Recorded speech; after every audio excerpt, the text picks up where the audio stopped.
Welcome back. This is very exciting because we're not to the end because of course we have this panel and then we have what will be a really important discussion afterwards with our director, Robin Diblett. But I guess the last plenary, and I have to say it's been a fabulous conference. I think we all can feel it. I think it's probably, in addition to being one of the hardest hitting in terms of really asking all the right questions and including all the right voices, I would say this, I guess, because I'm Leslie Vinjamari, I head the U.S. and Americas program in the Academy at Chatham House, so I am biased. But I do think it's actually one of the friendliest and most open exchanges that in terms of the participants and the panelists that I've experienced at across the many conferences that myself and all of us go to. So I think it's been tremendous, and a lot of that has to do with all of you. So thank you for being here. It's really tremendous for us to have you here. This final plenary is on who will write the rules for the 21st century. I think it's a wonderful question, in part because it assumes our optimism is built into the question on the panel, which is that there will be rules for the 21st century. Never mind everything that you've been hearing from many of us and from the news media about the crisis of the rules-based order, the liberal order, the end of everything. We've made it clear, I think, in the way that we're framing today's panel, that there will be rules. We're not quite sure who's going to write them, and we're not entirely sure who's going to follow them. But I think there is a basic commitment, and I think this plenary is also very important, not only because we have tremendous participants. I'll mention their names in just a moment, but because there's an assumption also built into this panel that the middle powers, the emerging powers, there are multiple names that we've used to refer to Mexico, Turkey, Singapore, Australia. Not that any of us are limited to discussing those countries, but certainly we have people who bear representation. There's clearly an assumption here that it won't just be the US and/or China that write the rules, or at least there's a very important question on this panel about that. When we think about middle powers, I think we frequently assume two things. One is that the rules are tremendously important to them because the predictability and the inability perhaps to control the rules means that there's an added investment in trying to constrain great powers, to rope them into something that they can use to develop plans in a way that they can rely on.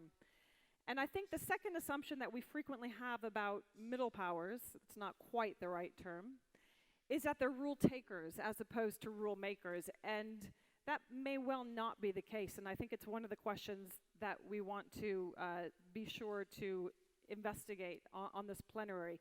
It's also a really interesting set of participants because, of course, some of the countries that they represent and will speak to are heavily engaged in many different institutions. Not all of them in all the same institutions, but the G20. Singapore is, of course, turning up, if not participant. The CPTPP, with the exception of Turkey.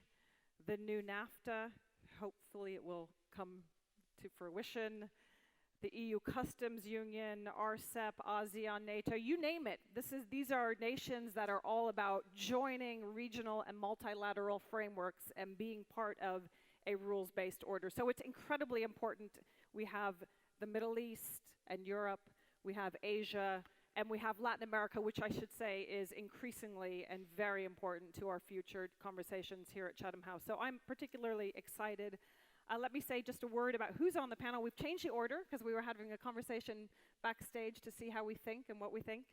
We will first have Julian Ventura, who is the Deputy Secretary of Foreign Affairs for Mexico, followed by Dr. Elif Shafak, who's very well known to all of us. Sorry, not followed by Dr. Elif Shafak will come third, who is a novelist and a political scientist. Some of you might have seen a few of her books upstairs. If you haven't, there are still a few, grab one. But second will be Dr. Tan Wu Meng, who is Senior Parliamentary Secretary and Minister in the Ministry, and also in the Ministry of Foreign Affairs and the Ministry of Trade and Industry in Singapore. And last but certainly not least will be Dr. Michael Fulilov, Executive Director of the Lowy Institute in Australia, and a very important voice on all of these debates. So we will begin with you, Julian. Mexico has been in the spotlight.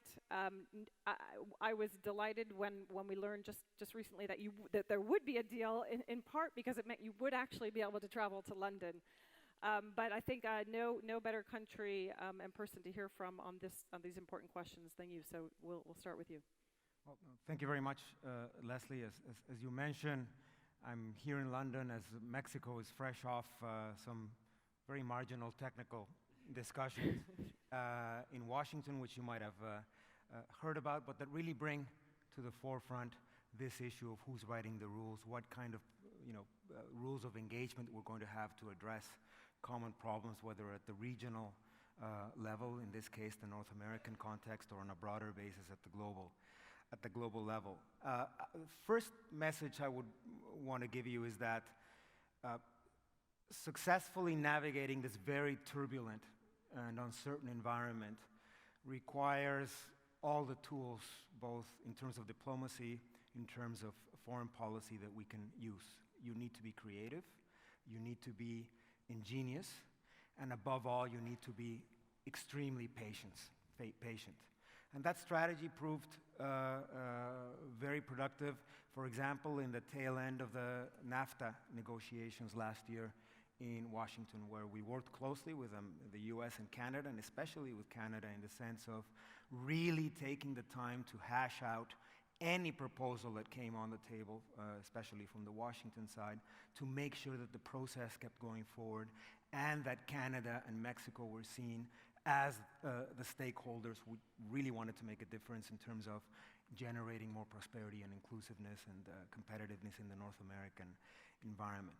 Second message would be related to, I'm optimistic. I think that large chunks of the rules-based international order below the headlines are working. We have a functional system in which a myriad aspects of global and regional life are functioning. Maybe they're not sexy in terms of being related to peace and security or to international competition, but they're very important. Air transport, maritime cooperation, intellectual property, at least at the very general global level. We have a functioning system which we need, in a way, to consolidate and broaden to some of the tougher issues under question right now.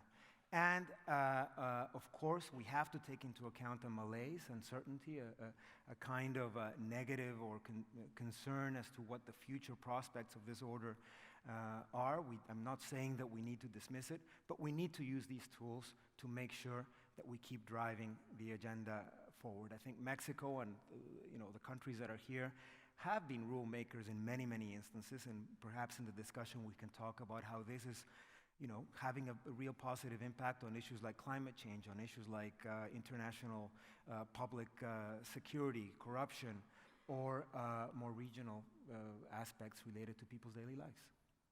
I'm going to ask you one quick question, and if you could just answer it in maybe 2 sentences. In the recent negotiations between the US and Mexico over migration and tariffs, was Mexico a rule taker or a rule maker? We were a rule maker in many ways. What you saw this week is the result of a very tough bilateral negotiation. One of the things that we were seeing is that Mexico and the United States, and I would add Canada as well, have built a way of interacting over the last 25 years, which involves, for example, keeping issues separate. Migration, trade, fight against terrorism, border issues, both on the Canadian border and in the Mexican border. So we have to make sure that even though we're having a pause and a very aggressive, different way of approaching these things, that those mechanisms can work. So when you look at the final product on how we're going to proceed with immigration, the next steps that are going to be taken, some of the asks that were on the table from the Americans in the beginning, very much what you see in the end game is the result of a very, very tough negotiation in which Mexico stood its ground and was able to provide constructive solutions to an incredibly difficult situation that we were facing, with tariffs being potentially imposed at the beginning of this week. I'm sure we're going to speak more about that. Details. Wumeng, Dr. Tan. Thanks very much. Let me start by saying that I think all of us feel that there has been a shift in the mood in the world over the past few years, definitely since compared to a decade ago. There's often a sense that events are shifting, that the question comes up as to what extent there is still the potential for agency to shape events and to shape norms. And today, more important than ever, we do need to find ways to shape the global commons, especially in areas of the emerging commons, because the challenges we face today, I know it may sound quite facile, but the challenges we face today increasingly transcend boundaries, whether within governments, across borders, across societies. For example, pandemics. That is something which can start in one corner of the world and affect all of us. We need to be able to address that. For instance, the issues surrounding AI, a novel commons, again, waiting to be shaped, needing to have new rules, new norms constructed, and so on. So there are still opportunities for entities, whether at the national, plurilateral, or even at the business level, to shape these norms. There's still the opportunity for agency to shape that. And that, in turn, is important because just as rules shape norms, the shaping of norms, in turn, can lead to the formulation, crystallization, evolution of rules. And that also happens on another level as well, because as long as there's this sense of continuing to shape norms, whether it's an emerging commons, whether it's existing platforms like the WTO that do need some updating along the way, as long as there's this sense of ongoing shaping of rules and norms, that in itself reinforces the idea that the rules-based international order still can evolve, still can adapt itself for the future. So what we really need at this point in time, at this point in history, is a reinvigoration of multilateralism. And that can happen at so many levels, whether it is shaping a model AI governance framework, which is what we did, released in Davos earlier this year, whether it is helping out at the WTO. We know the challenges that are faced there, but there's still room for adaptation and evolution within the WTO.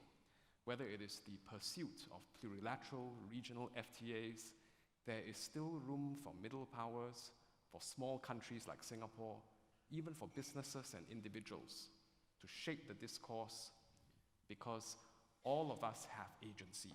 None of us is without agency. And collectively, that agency adds up and can still shape the rules, shape the norms, and also shape, I would say, a meta-norm, the idea that it is still possible to develop new rules for the changing world order. One short question for you, Wu Meng. On the question of 5G and Huawei, will Singapore continue to have sufficient independence when it comes to deciding on its own rules?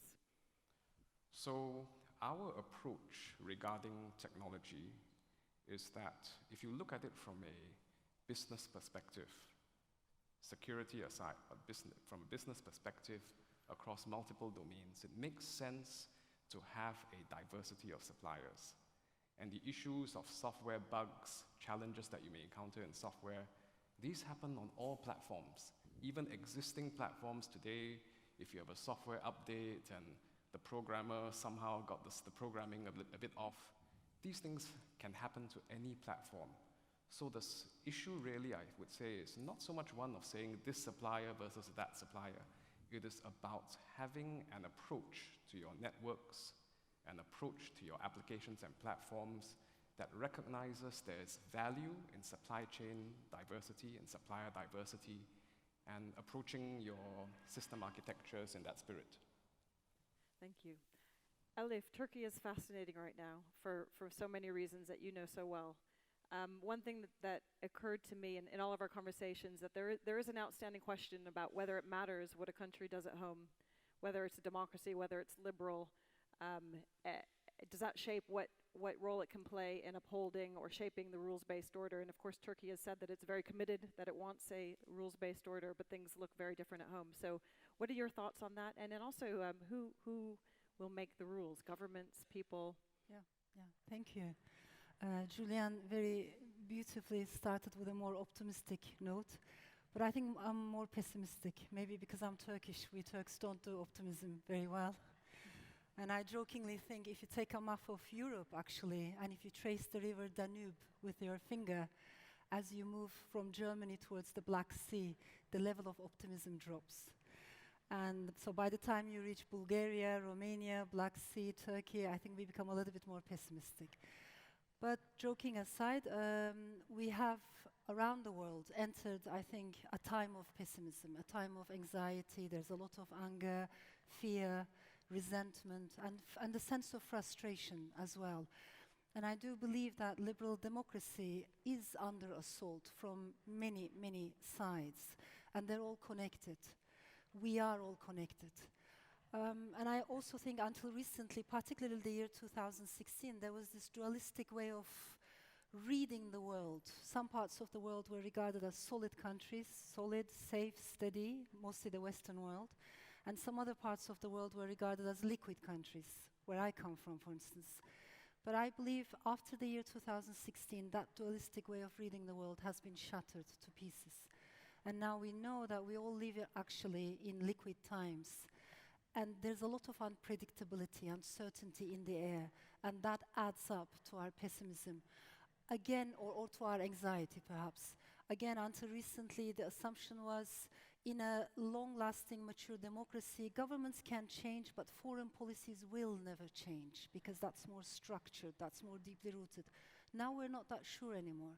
Suddenly, even more mature, seemingly more mature democracies in the world seem to be able to withdraw from commitments, agreements, from contracts that they have signed in the past. So there's more volatility also in international relations and foreign policy. And when we look at the reports, of course, 2019, the Freedom House report said in 13 years, this has been going on, global democracy has been in retreat. Turkey, within that picture, within that map, I think occupies a very interesting place. And it perhaps holds important lessons for progressive-minded people elsewhere. We need to bear in mind that no country is immune, no country is inoculated against extremism. And what's happening elsewhere can easily happen somewhere else. Perhaps the biggest lesson about Turkey is this distinction between democracy and majoritarianism, because we had the ballot box over the years. You know, we had relatively regular elections over the years. But that is not enough in itself to render a system a democracy. If you don't have rule of law, separation of powers, freedom of speech, minority rights, women's rights, together with all those components, a democracy can survive. Whereas in Turkey, they've all been broken one by one. But having a ballot box gives the illusion of still being a democracy. But in fact, that's only majoritarianism. And from majoritarianism into authoritarianism, it's a very swift decline. And if I may end with this, I think if it's true that history doesn't always necessarily go forward, if countries can go backwards and tumble into nationalism, religiosity, religious fundamentalism, and some form of toxic populism, I honestly think we women should be more concerned.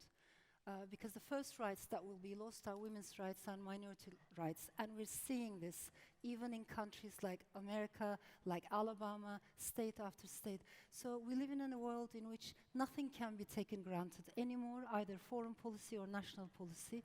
And perhaps we need to understand that democracy is far more fragile. It's a much more delicate ecosystem than we assumed.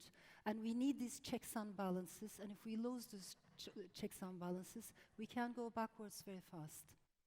Thank you. I appreciate that, and I would highlight that, of course, you know, we've called the conferences about the rules-based order, but that's also a very explicit decision not to talk about the liberal international order at that level, and it's a debate that, of course, many people are having. How important is democracy?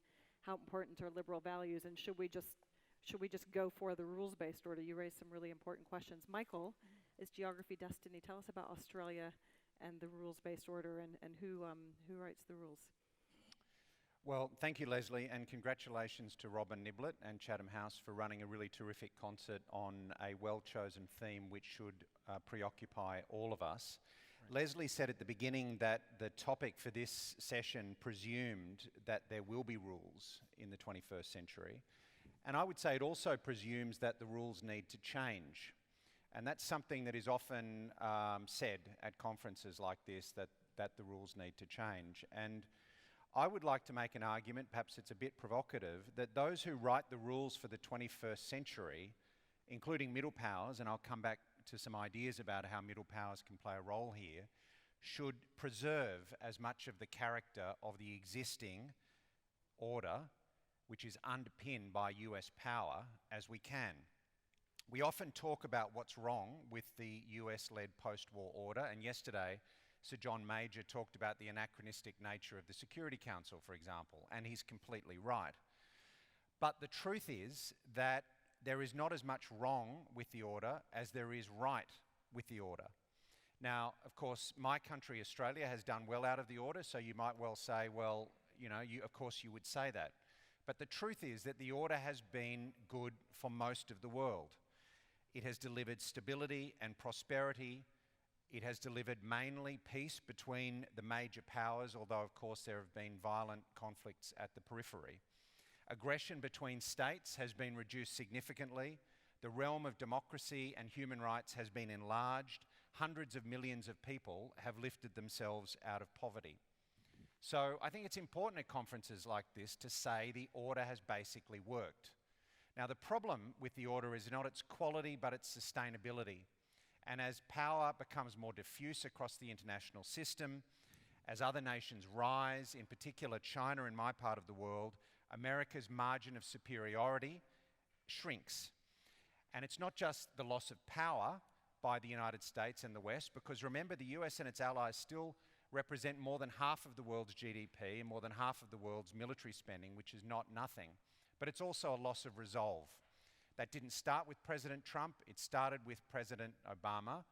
But if Obama was an elegant agnostic on America's traditional role in the world, Mr. Trump is a zealous unbeliever. He has quit the scene entirely. He believes the rules-based order that we're talking about is a scam. He is sympathetic to isolationism. He's hostile to free trade. He's skeptical of alliances. He's attracted to strongmen. And this is a problem. When the leader of the free world doesn't believe in the free world and doesn't want to lead it, it undermines the order. Now, to come to middle powers, and I'll finish on this point, Leslie, a lot of the countries represented in this room and on this panel are beneficiaries of the international order. And so I would argue that when the order is under threat, as it is now, we need to serve in its bodyguard. How can we do that? How can we buttress the existing order so as to extend its life and preserve as many of its features as we can? First, I think we need to put a name to the challenges to the order, whether they reside in Washington or Beijing. I think consistency is important. Secondly, we should be exemplars in following international rules and observing international agreements. For example, there was a long debate in Australia about whether we should step away from the Paris Climate Accord, which I believed was absolute madness. The health of our planet is a first-order issue for the international system, and it would be crazy for a country like Australia to step away from Paris. Thirdly, we should deepen our connections with other like-minded countries in ways that don't involve the United States. We should think, how can countries like Australia, we should think, how can we work with countries like Singapore and Mexico or the UK or France? How can we deepen the connections so that we can try to preserve the order until the fever in Washington passes? Fourthly, I think we should invest in our defence forces and our diplomatic services. And this is an issue that we continue to squib. Mr. Trump is not wrong on this point, just like Mr. Obama was not wrong. We want countries like Britain and Mexico and others to play important roles, to be outward-facing, to have the capabilities to help to support the system. Let me finish by saying I'm not a Cassandra. I know that the international system has changed. It will continue to change. Competition will increase. Power will continue to shift. New technologies will probably add to that, will change the game further. But I'd ask you, why would we try to accelerate this process? I think we should take a conservative approach, seeking to extend the effective life of the order, nudge the world towards incremental change of the order rather than revolutionary change, and preserve the best features of the existing order in whatever system comes next. You recall that Churchill, a famous Londoner, famously said that democracy is the worst form of government except for all the other forms that have been tried. Well, I would finish by saying that the US-led world order is the worst form of world order except for all those other forms that have been tried. Thank you. I have to say, listening to that, I feel slightly sheepish as an American citizen sitting next to the Deputy Secretary of Mexico in light of the last few weeks that this is necessarily the best way to do business. But I wanted to add one thing before we open it up to questions. When you ask your question, and by the way, please do tweet, hashtag #CHLondon. When you ask your questions, please stand up. I've been warned. But I guess I would add one thing, which is, of course, poverty alleviation, growth, etc., but also a rise in inequality, most especially in the two largest powers, the U.S. and China. And as somebody who spoke at Chatham House under the rule last week reminded us, that the people will sustain for a very long time. They will have patience with wealth inequality and income inequality. But when you add to that the trifecta, inequality of opportunity, you're in trouble. So whether or not we can preserve the existing rules-based order, and that, of course, requires the buy-in of the US and arguably the buy-in of China, two of the most unequal societies the two most unequal societies in the world. It's not clear that it's an option, but I certainly appreciated the comments. Let's open it up. Please raise your hands high. Say who you are and don't just say Chatham House unless that's your favorite thing. And we'll start with the gentleman right here, Sir Jeremy, and a mic here. And again, if you stand up and identify yourself. Jeremy Greenstock, Gatehouse. Thank you, panel. But you haven't fully answered the question. Who will write the rules of the 21st century when they change? Michael, you've bravely said, let's keep as much as we can of the old order, but it's changing in various ways, which we must adapt to. And you've also thought very much in governmental ways. Yeah. There is a very powerful force out there that is non-governmental, which is the voice of the ordinary people, which is more and more expressed now. And I've been saying this quite a long time, but there isn't really, the theme of today's era is not East, West, North, South, rich, poor, Christian, Islam so much, as the division between governments and their own peoples, because governments are not living up to expectations. So the people are trying to rewrite the rules themselves. And this has had a number of consequences in the conduct of government, obviously.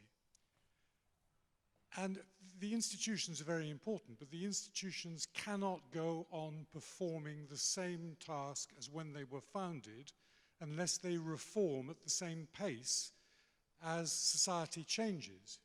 And actually, they don't reform that quickly. Society changes more quickly. And therefore, the process of ad hoc diplomacy is becoming more and more frequent when the institutions leave a gap. So what do you feel will be the consequences of this shift, gradual shift, like tectonic plates overlapping each other?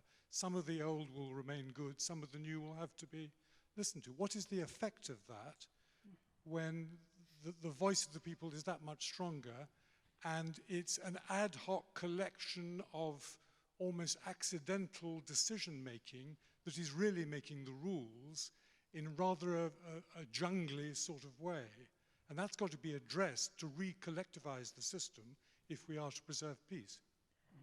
Really important question. I'm going to take just two more, and then we'll come to the panel. The gentleman here, and then the lady right here. Thank you very much, Javier Surliza, Ford Foundation.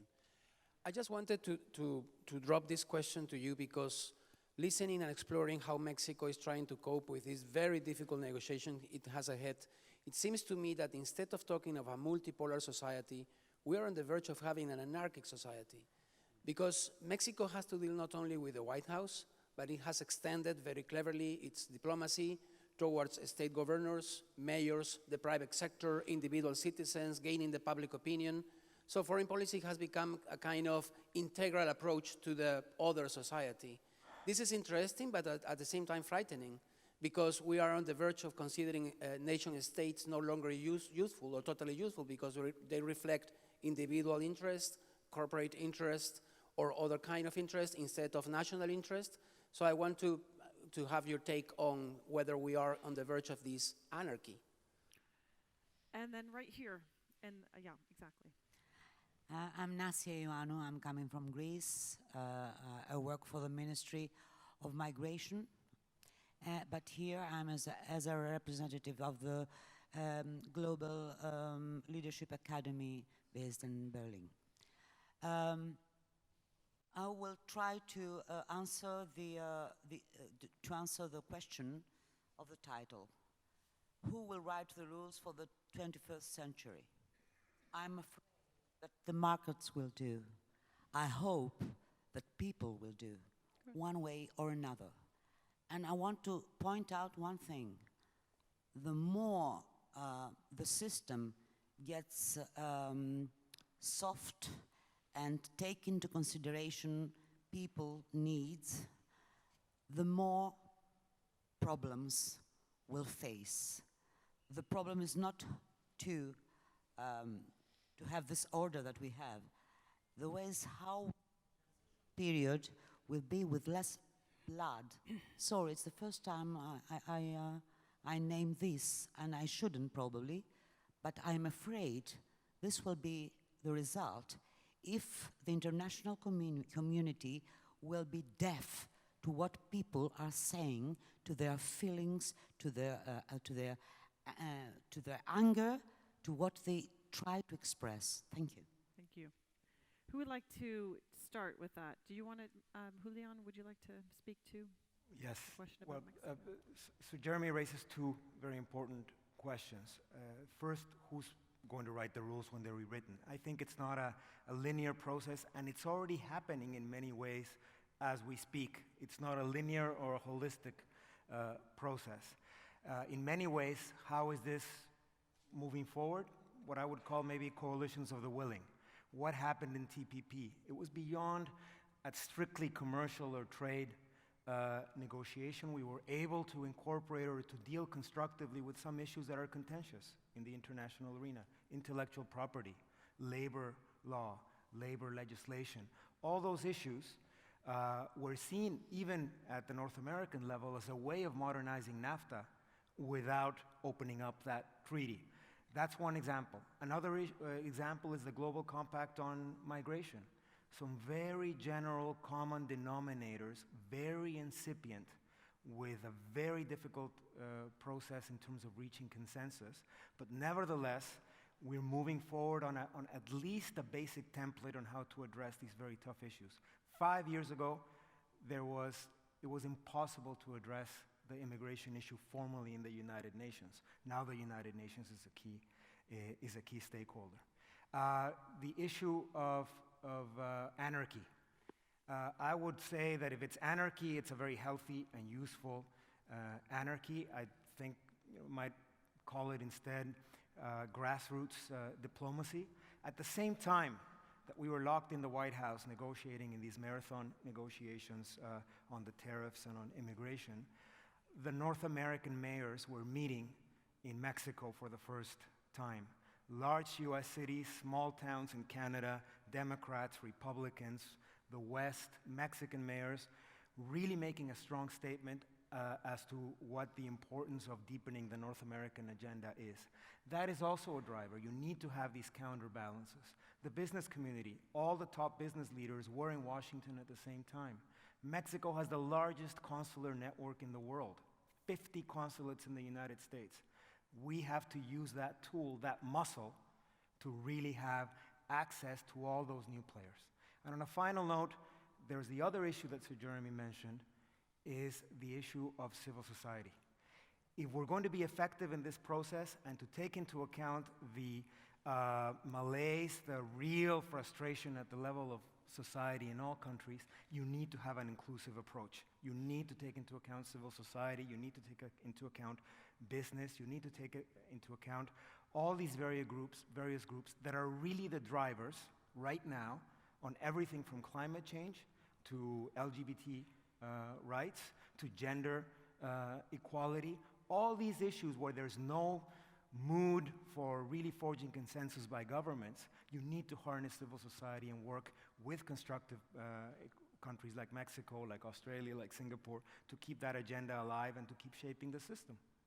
I still don't know if you've quite said, though, who writes the rules and, where the rules are written, which actors, but you haven't necessarily weighed in on how much control and leverage Mexico or other middle powers actually have over the content of the rules that you've been engaged in trying to shape. Well, I'm talking, in terms of being a Mexican diplomat, everybody the Paris Agreement is under severe strain right now because of issues that we know about. But even getting to that threshold, that would have been impossible without Mexico taking a lead with the COP16 process in Cancun and really trying to forge consensus with the Indians and with the Chinese. The Chinese are very important stakeholders driving the climate change agenda right now, but they weren't 7 years ago. And there was a real danger that we were going to break down the climate change negotiations. So countries like Mexico, countries like Australia at that time were fundamental in really having a commonly agreed upon set of principles that really drove the agenda on climate change. That would be a specific example of what we're doing. And in a more modest or piecemeal approach on issues that are still out there and that really don't have a short-term solution, like nuclear disarmament, for example. Thank you. Elif? I think we are still using a set of old conceptual tools to understand something very new. And maybe we need to honestly ask ourselves, how is it possible that so many experts, so many very educated, very experienced people kept getting so many things wrong over the years? I'm not only talking about the financial crisis or the euro crisis, although that too, but also imagine from the Arab Spring, how we interpreted the Arab Spring, to the Brexit vote, to the election of Trump. Again and again and again, we had so many experts not getting the outcomes in the right way. And I think we need to look at the way we obtain knowledge. Where do we get our knowledge from? Do we only get our knowledge from our own echo chambers? And if that's the case, that is a big problem. If we're not having enough conversations across disciplines with people who think differently, who come from different backgrounds, that is a problem.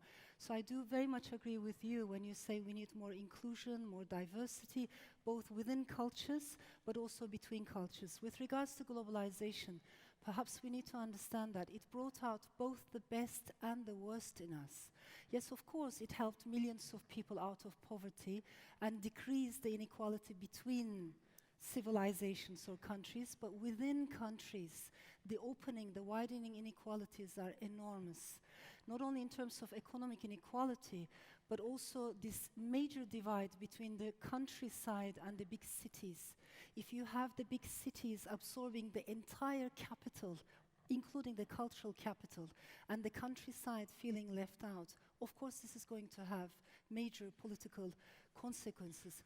My suggestion is we instead of trying to go back to the old order, which didn't work and which didn't bring equality for many people, we need a new narrative, a new progressive narrative. And in that sense, who's going to write the rules?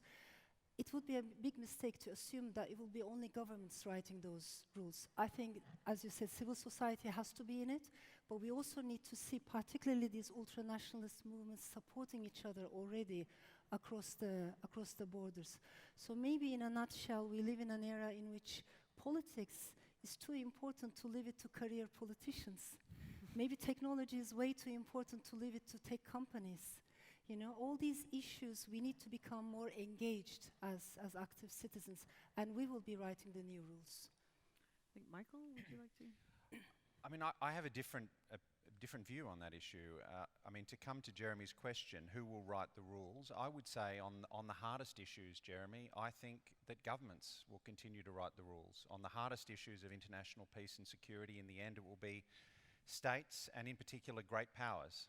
Now, I'm not saying that individuals can't have an important role. They can on issues like climate. Julian talked about business leaders, for example, in relation to trade. But ultimately, the decisions are made by states. I tried in my remarks to talk about how middle powers can help to preserve the order. But I really think that orders are built and broken by great powers, not by middle powers. And my solution is really a stopgap solution until the fever passes. I think what really matters is the capitals of the most important powers in the world, and that's why I libelled Mr. Trump extensively in my remarks, because I think whether America snaps back from this approach that it's going through at the moment, where it believes the order's a scam, rules don't apply to it. Mr. Trump believes that rules don't apply to him domestically, personally, and he certainly believes that rules shouldn't apply to the United States. Will the United States revert to a more traditional role?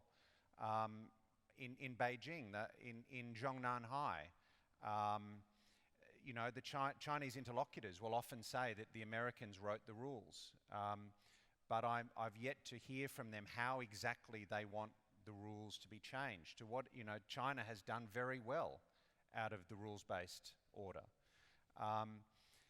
So to me, I know that it sounds cynical or glum, but I think that governments matter. I think that the question of whether the United States and China can come to a mode of coexisting that where they acknowledge each other's prerogatives but also allow space for the rest of us, that to me, coming from my part of the world, that is absolutely crucial. Does that mean that none of us have a role? No, absolutely. The best thing we can do is get our domestic politics, improve our domestic politics so we can get our mojo back as countries. That's what John Major said yesterday. There are very few leaders out there that you can look to who have the authority and the legitimacy to play a role in the international rules writing system. I come from a country that's had 5 prime ministers in 6 years. So what chance do we have of playing the kind of positive role we should? So this is not the council of despair. That's nothing to do with us. It's all to do with you know, strategists and diplomats. We can do something very productive, and that is try to improve and fix and cure our domestic politics so that countries like yours and mine and others can get out there and play a role. Did you, please? So just to speak to what Sir Jeremy has raised, I see it less as a dichotomy between governments and people, but actually it is an interaction. Because if you think about it, foreign policy ultimately starts at home. The political forces that shape government decisions, regardless of your system of governance, ultimately start domestically. And if you look at some of the transitions that have happened politically in the United States, if you look at some of the transitions that are happening in the UK even as we speak, these very much grew out of domestic concerns, domestic feelings among the electorate, among the people. So foreign policy starts at home. And that means part of that solution to changing the mood, bringing the mojo back, is also very much to be found at home as well. And this is why to reinvigorate the global rules-based commons, there also has to be a regeneration of the domestic commons. Issues such as industries, whether regions have significant differences, issues such as socio-economic inequality, social cohesion, issues such as the nature of neighborhoods, places, jobs and skills, those domestic commons have to be regenerated as well as a path to shaping the appetite for the rules-based multilateral order, which includes free trade. I would also add that although the great powers will have more agency than the middle and smaller powers, there is still a role at every level. There's also a role for, I think, what Julian alluded to, which is the role for soft power.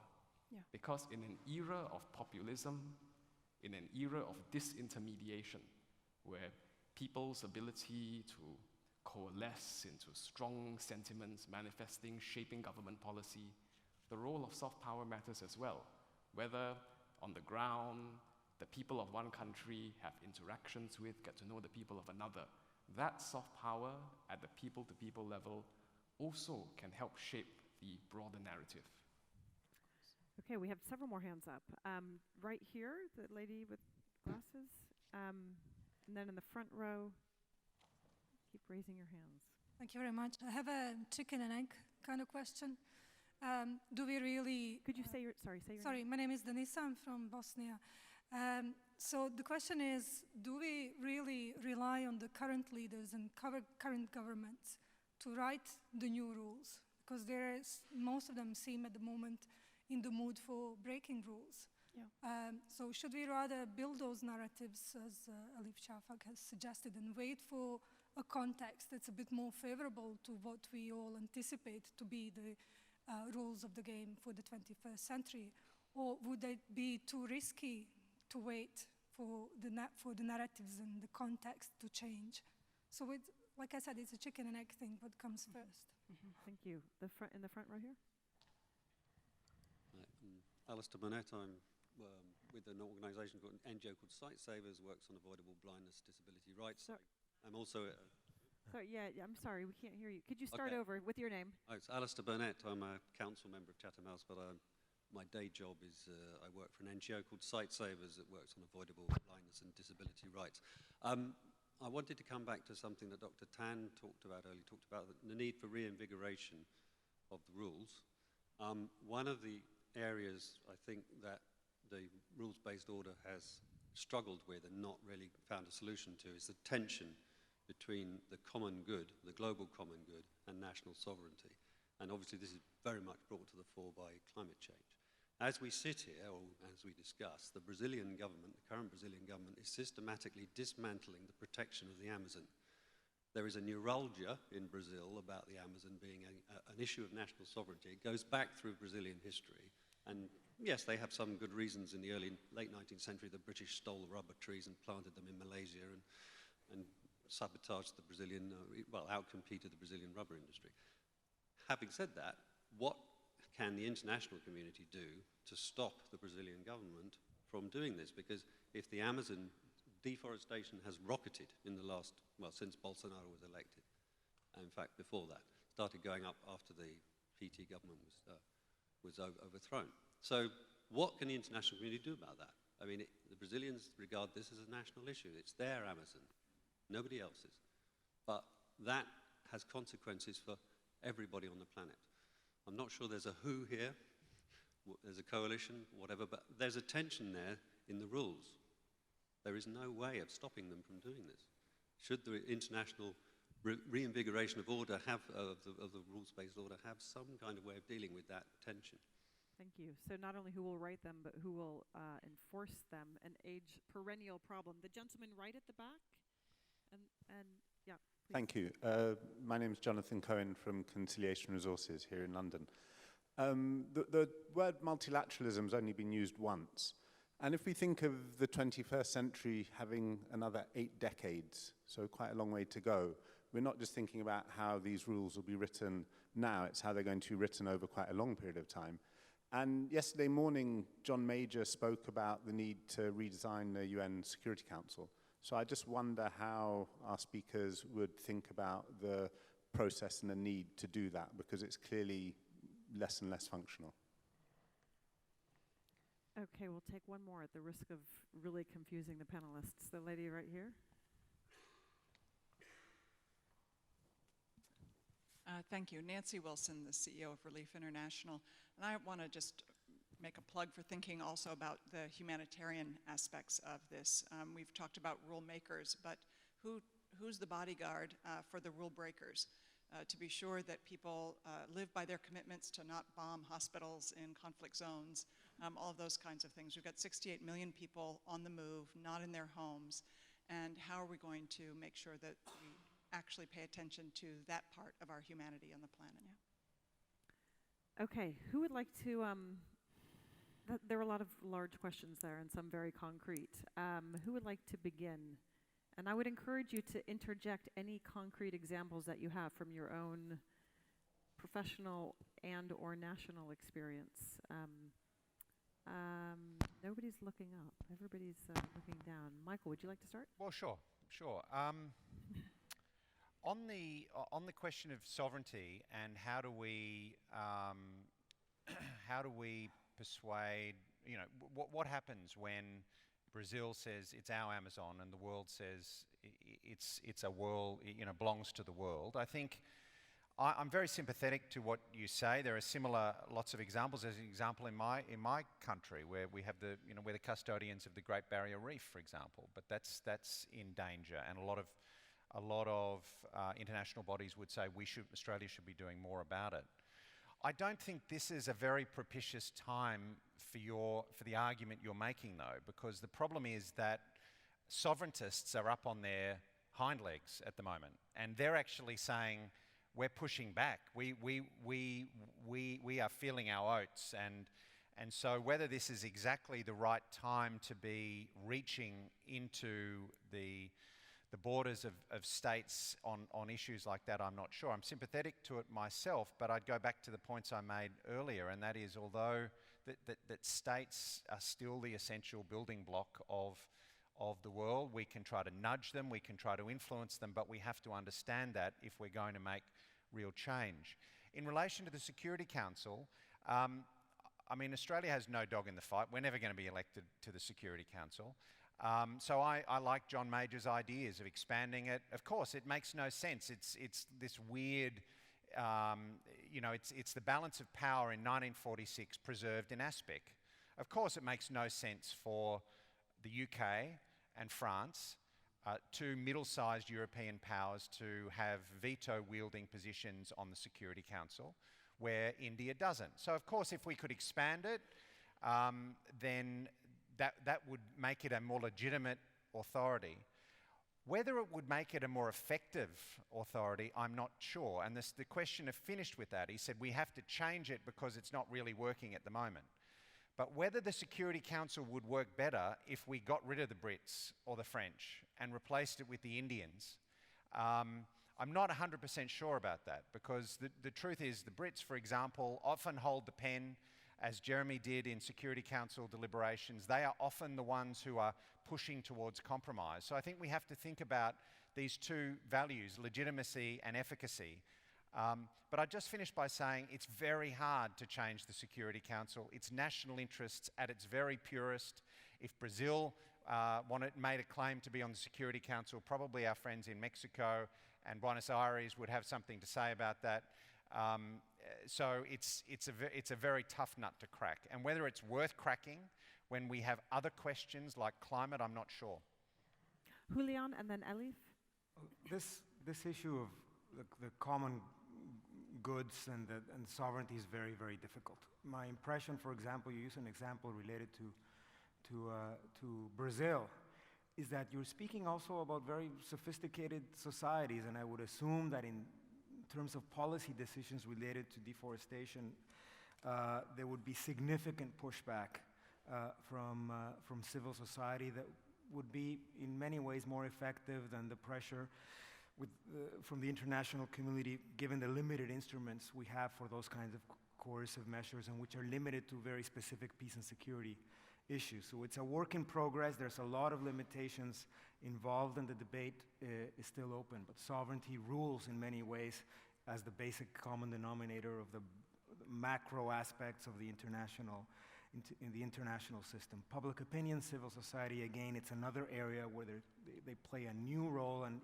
perhaps even a more effective role in many ways.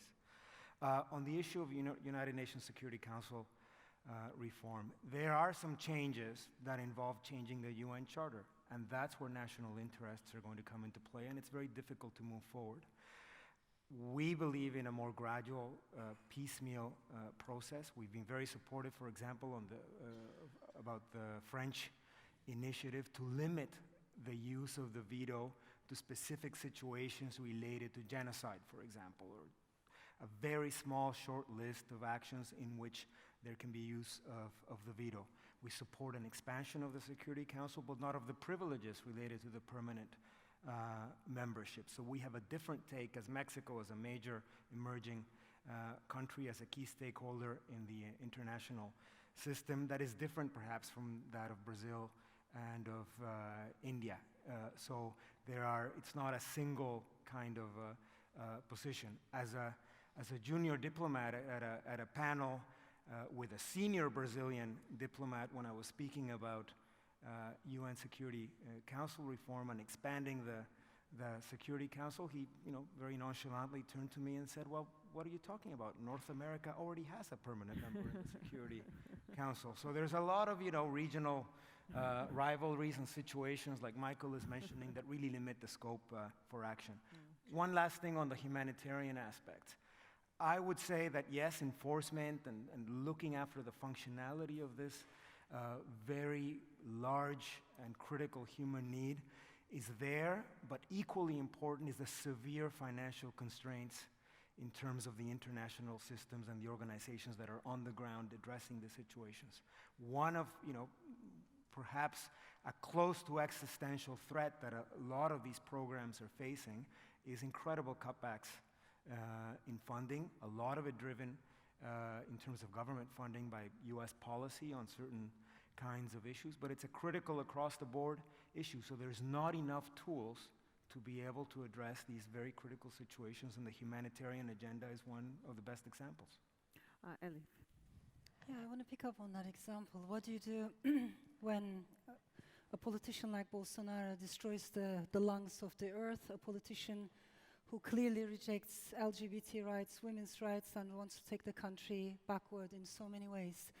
Who responds to that in the world? Which state? Which government? Which politician? Equally, when a journalist is butchered in the middle of Istanbul in a consulate, why has the world been so silent, right? Who responded to that? And the only coverage, or most of the coverage that I have seen, was how Canada responded to Saudi Arabia and how much that cost them. What was the financial consequence of that? And many countries in Europe have been strangely silent. If Europe is silent about its own values, what's the beauty of Europe, right? All those progressive values that brought us together with our complexity, with our multiplicity, but this culture of coexistence. And my worry is we're losing precisely that. And maybe the tragedy is, at a time when we need international cooperation the most, we have the rise of nativist, isolationist, tribalist movements one by one.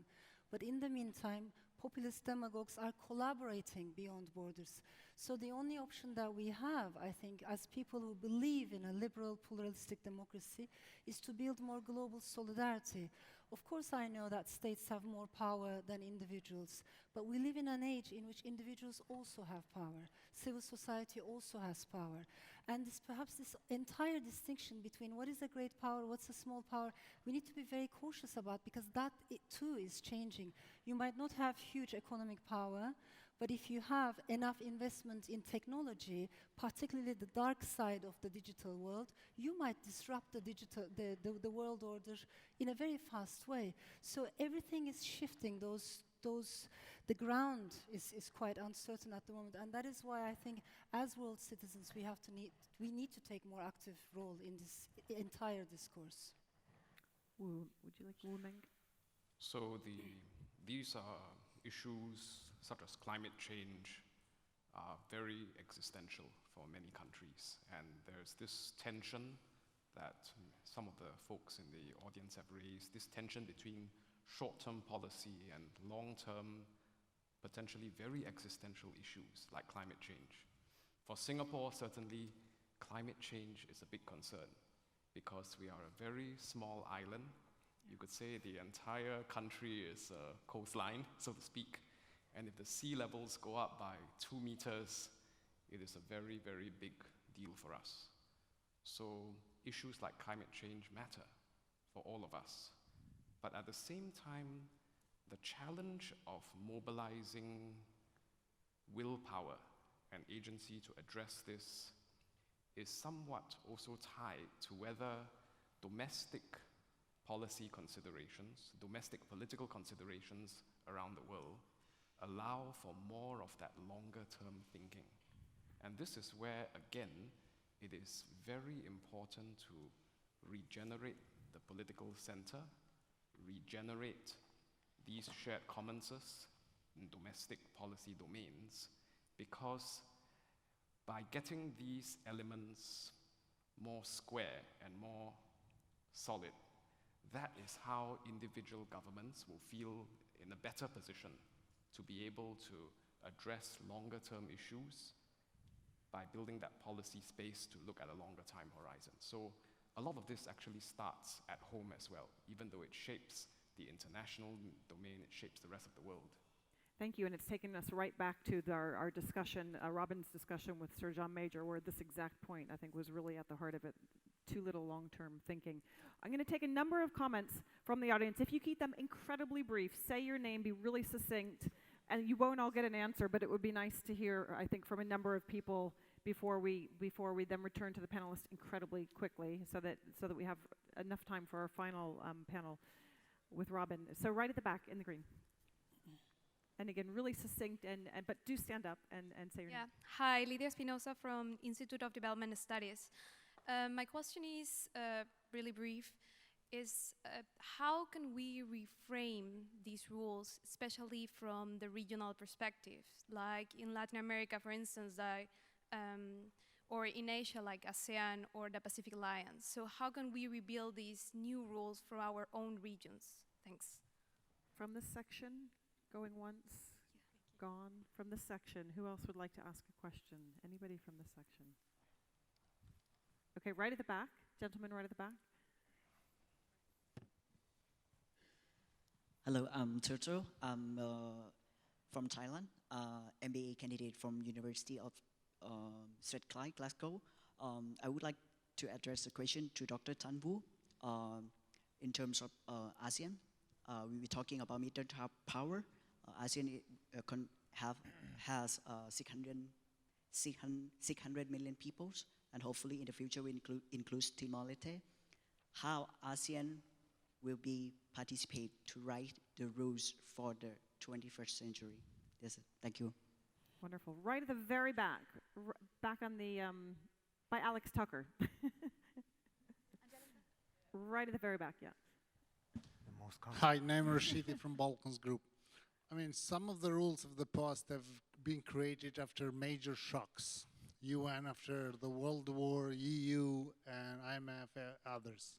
So what would be the next shock for any other major rule to be created? Second is, we're talking about writing who writes the rule, but this sounds quite frightening if to the people sitting in the governments, especially nationalists. What kind of rules? And what kind of rules that should be written, and instead of who should be involved in designing and planning those rules? Thank you. One right here, and then one there, and then I think we're done unless there's anybody here who really wanted to ask a question, in which case, put your hand up really high. Right over here, the gentleman right here. Good afternoon, my name is Alvin Carpio. I run an organization called The Fourth Group. We're a public advocacy group responding to the issues technology has caused. My question is whether or not actually currently liberal leaders are in a state of denial, where the rules have already been rewritten, and actually is it a question more about how we adapt to the rules which have been set now, rather than thinking that we can shift them from our kind of ivory towers? So are we in a state of denial? Okay, and then right back here. Nice and succinct. Yes, Mariano Aguirre, United Nations. More than a comment, more than a question, is a comment. I would like to say that I think that for all the comment, what the panel said, I don't think that neither the states write the rules, nor only civil society. I think today we live in a world that is much more complex. The rules are written, and it's like a knitting process in which several actors from the private sector, civil society, governments, the United Nations, and other regional organizations. So it's a much more complex process. And this is the process that perhaps we should look at and trying to see in order to write rules that are more adapted to, let's call it, the new world we need to work on. Thank you. Thank you. I think we've got to all the questions. Does anybody else have a comment really quickly they wanted to make, especially from the next generation, who I hope will write the rules? But if not, we'll come to the panel. I think we each have about 1 minute, so don't try to answer all the questions. And if you can really focus on the who will write the rules, and in your summary comments, we'll sort of start with Michael and come down this way. Let me confine myself just to a couple of comments. I very much take the point that the gentleman at the back made, that new orders are really brought forth by from revolutions and from shocks to the system. And the First World War and the Second World War both produced significant changes to the order, and that came at the cost of millions of souls. And so that's why I am conservative about trying to preserve the good things in the existing order, and focused on that, because as another gentleman said, I think we can be in a state of denial. The underpinning of any sort of order, peaceful order, is peace between the major powers. And to me, that's the question that underlies many of the other issues that we're interested in addressing. As power shifts, how will capitals like Beijing and Washington, will they come up with a mode of coexisting that allows the rest of us to also have our space? That to me is the most important issue. The second point I'd make is to try to finish on a note of optimism. I know often we've talked about nativism and populism and the dark forces that many Western countries are finding in their own democracies. But history is not just made by vast impersonal forces, it's also made by individuals. And I'm an historian, and I've spent months and months in the archives, and the closer you get to archives, the more you realize that events are made by individuals, that events are contingent, they're not preordained. If Hillary Clinton had run a better campaign, probably if another Democrat had won the Democratic nomination, then Donald Trump may not have been president, and I think that would have had a significant effect on the international order, and we would probably be feeling less gloomy about it. So to try to finish on a positive note, I completely agree with Alif that we have agency, that we need to raise our voices, and the way we can do that is by trying to improve our politics, improve our domestic governance, and therefore get a crop of leaders in the world who can be the ones who write the rules. And in the meantime, I think we just need to hold the order together as best we can. Thank you. Alif. I think there's a lot that's happening right now that's very new, and the old answers are not sufficient to answer the needs of this contemporary era. And we have entered perhaps a new age in human history, and we need to understand the complexity. And sometimes complexity is too much because there's a lot to deal with, and we just feel like we can't deal with it anymore. And it's a very dangerous crossroads, because it's exactly when the populist demagogues enter into the picture, because they say, I'm going to make it simple for you. I'm going to simplify things. Things are simple. So they're selling us a promise, an illusion of simplicity. I think we need to pay attention to economic inequalities, as well as to dangers such as automation, so the perception of the economic anxiety that many people have, this widening inequality that is not sustainable, that is not good, and that is not human, that has to be at the center of our debates. We need to talk about demographics and demographic changes, how some parts of the world are depopulating, in some other parts of the world the majority-minority ratio is changing, the implications of this. We also need to bear in mind around the year 2050, due to climate changes, we're going to have millions and millions more refugees, displaced people, and we have no clue as to how we're going to deal with that problem. We also need to focus on the dark side of the digital world, because for a long time we have over-romanticized this bright side. So there's a lot on our plate. I think we're going through a phase in which rules are broken one by one, and we don't quite know how we're going to rewrite the new rules. We have leaders like Viktor Orban, all the achievements that we thought we made in terms of women's rights, LGBT rights, rule of law, freedom of speech, they just cross it over and they call it liberal blah, blah, blah. Or we have people like Freedom Party in Austria who are saying we need to restructure the entire media in Austria according to Orban's model. Well, Orban got his model from Erdogan. So all I'm saying is extremists encourage extremists. Dictators encourage, embolden dictators. We live in a very connected world, and our only way forward, in my opinion, is global solidarity, global sisterhood that tries to bring a new progressive narrative, but also reappreciates pluralistic liberal democracy, because if we lose that, we're all going to lose a lot. Thank you. Yuman.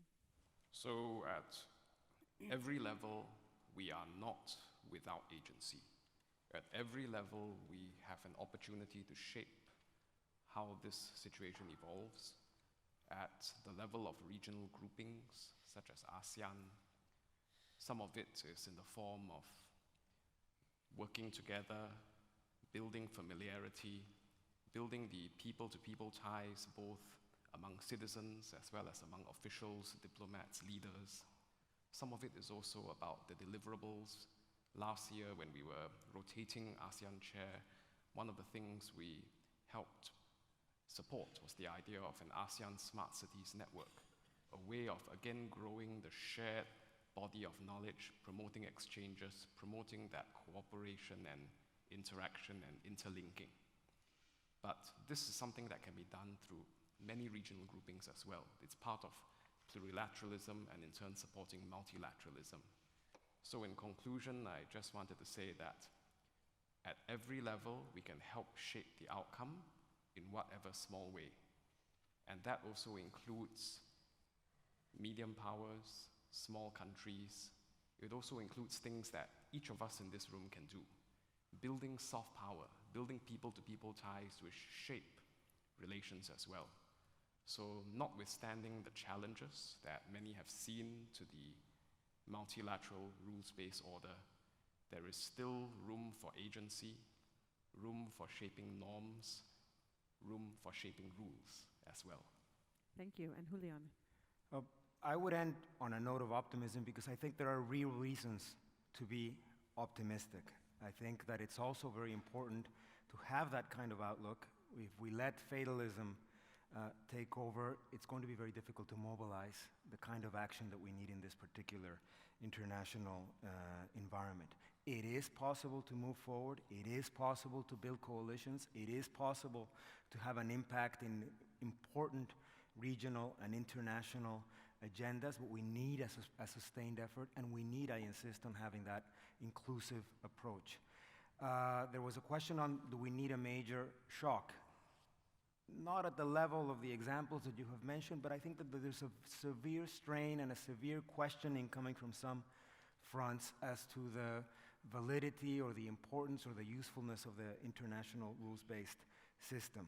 And that in and of itself should be a powerful incentive to key stakeholders across the spectrum, both in governments and beyond in civil society, to really have a proactive role, this call for creativity, for ingeniousness, and for patience to make a difference. And finally, there are big challenges, but the most important structural challenge that we face as to the viability of the rules-based international system in the long term, and Leslie alluded to it, is the issues of inequality. It's across the board. It affects the sense of exclusion, affects developed economies, it affects the developing world. Mexico has huge challenges in that regard, and we will not be able to mobilize stakeholders in a functioning global system if we're not seen to be addressing the legitimate demands of societies in all our countries. Thank you. Please thank the panelists, and we're going to have Robin straight up on stage.